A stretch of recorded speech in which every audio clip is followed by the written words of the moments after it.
Running ಚಾಲು ಮಾಡಿ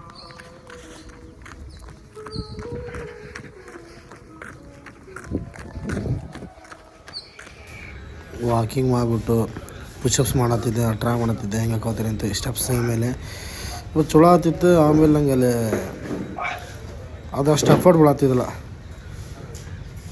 ಸುಸ್ತಾಯ್ತು, ಭಾಳ ಸುಸ್ತಾಯ್ತು. ಅಯ್ಯೋ ಬ್ಯಾಲೆನ್ಸ್ ಹೋಗ್ಬಿಡ್ತು, ಬಿದ್ದಿದ್ದೆ ನಾನು. ಮತ್ತು ಇಲ್ಲಿ ಸ್ವಲ್ಪ ನಮ್ಮ ಗಾಡಿ ಇದಕ್ಕೆ ನೀರು ಬೇಕಾಗಿತ್ತು, ನೀರಿನ ಗಾಡಿ ಬಂದಿತ್ತು. ಯಾವ ಬೈಕ್ ಅಂತ ಗೊತ್ತಾಗಿಲ್ಲ, ಆವಾಜ್ ಕೆಳಗೆ ಇಲ್ಲ.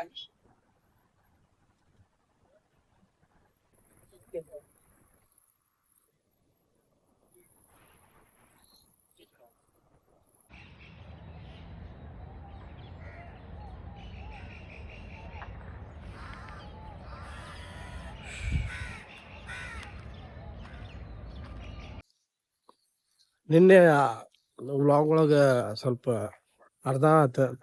ಯಾಕಂತಂದ್ರೆ ನನಗೆ ಆರಾಮದಿದ್ದಿಲ್ಲ, ಹೀಗಾಗಿ ನಾನು ಮಾಡಲಿಲ್ಲ.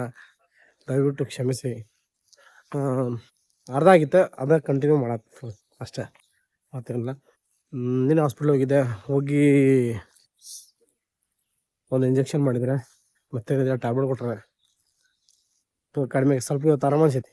ಯಾಕಂತಂದ್ರೆ ನಿನ್ನೆ ನೆಗಡಿ ಭಾಳ ಜೋರು ಇತ್ತು, ಅದಾಗ ಕೊಳ್ಳಲ್ಲ. ಕ್ಲೈಮೇಟ್ ಥಂಡಿಗೆ ಫುಲ್ ಹೆವಿ ಅಂದರೆ ಹೆವಿ. ಆ ಥಂಡಿಗೆ ಭಾಳ ಇದಾಗ್ಬಿಟ್ಟಿದ್ದಾನೆ, ಸುಮ್ಮನೆ ಆಗ್ಬಿಟ್ಟಿದ್ದೆ. ಹೀಗಾಗಿ ಇದಾಗಿ ತೋರ್ಸ್ಕೊಂಬಂದೇನೆ. ಇವಾಗ ಆರಾಮಾಗೇನೆ. ಅಷ್ಟೇ ಲೈಟಾಗಿ ವಾಕಿಂಗ್ ಮಾಡತ್ತೀನಿ ಆ್ಯಕ್ಚುಲಿ, ಮತ್ತು ಜಾಸ್ತಿ ಇದಾಗಬಾರ್ದು ಅಂತೇಳಿ. ನೋಡಿ ನಂದೆಲ್ಲ ಫೇಸ್ ಎಲ್ಲ ಸ್ವಲ್ಪ ಚೇಂಜಸ್ ಆಗೈತಿ. ಅಷ್ಟೇ ಲೈಟಾಗಿ ವಾಕಿಂಗ್ ಅದು ಮಾಡತ್ತೀನಿ.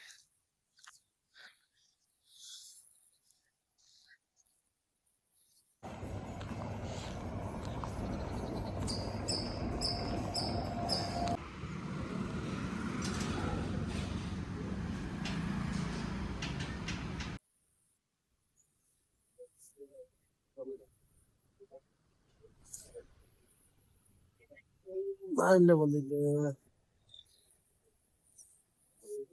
ಪೇಮೆಂಟ್ ಇತ್ತು. ನಮ್ಮ ಮಮ್ಮಿದು ಒಬ್ರು ಪೇಮೆಂಟ್ ಕೊಡೋದಿತ್ತು, ಹಿಂಗಾಗಿ ನಾವು ನಮ್ಮ ಮಮ್ಮಿ ಕಪ್ಪಿನ ಪೇಮೆಂಟ್ ಮಾಡಕ್ಕಾಗಿದೆ. ಇದು ನಮ್ಮ ದೋಸ್ತಂದು ತಮ್ಮ ಆಗ್ಬೇಕು, ಕಾಶಿಮ್ ಅಂತೇಳಿ. ಆ ಹುಡ್ಗೊಂದಿದ್ದು ಸ್ಕೂಟಿ ತೊಗೊಂಬಂದೆ. ನಮ್ಗೆ ಒಂದು ಕೌಂಟ್ರ್ ಟೇಬಲ್ ಬೇಕಾಗಿತ್ತು, ಹೀಗಾಗಿ ನಾವು ಸೆಕೆಂಡ್ ಹ್ಯಾಂಡ್ ಟೇಬಲ್ ನೋಡಕ್ಕೆ ಬಂದಿದ್ವಿ. ನಾನು ಒಮ್ಮೆದು ಇಲ್ಲೆಲ್ಲ ಸೆಕೆಂಡ್ ನೋಡಿ ಎಲ್ಲ ಸಿಗ್ತಾವೆ ನೋಡ್ರಿ. ಅದನ್ನು ಮುಗಿಸ್ಕೊಂಡು ನಮ್ಮ ಮಮ್ಮಿ ಕಬ್ಬಿನ ಹಾಲು ಕುಡಿನ ಅಂತಂದೆ. ಕಬ್ಬಿನ ಹಾಲು ಕುಡಿಂಬರ್ರಿ, ಮಸ್ತ್ ಐತೆ. ಬೈರಿಕೊಪ್ಪ ಒಳಗೆ ಐತೆ, ಬೈರಿಕೊಪ್ಪ ಸ್ಟಾಪ್ ಒಳಗೆ ಅಲ್ಲಿ ಕಬ್ಬಿನ ಹಾಲು ಭಾಳ ಫೇಮಸ್. ಅಲ್ಲೇ ಬಂದ್ವಿ. ಮತ್ತೆ ನಮ್ಮ ಮಮ್ಮಿ ಎಲೆ ಅಡಿಕೆ ತೊಗೋತಾನಂತಂದೆ, ಎಲೆ ಅಡಿಕೆ ತೊಗೊಳಕ್ಕೆ ನಮ್ಮ ಮಮ್ಮಿ ನಿಂತಿಲ್ಲ. ಮತ್ತೆ ಮನೆಗೆ ಬಂದು ಕುಂತೆ, ಬೇಜಾರಾತಿತ್ತು. ಊಟ ಮಾಡ ಅಂತ ಊಟ ಮಾಡಿದೆ. ಥ್ಯಾಂಕ್ ಯು ಗೈಸ್, ಮತ್ತೆ ನಾಳೆ ಸಿಗ್ತೇನೆ, ಬಾಯ್.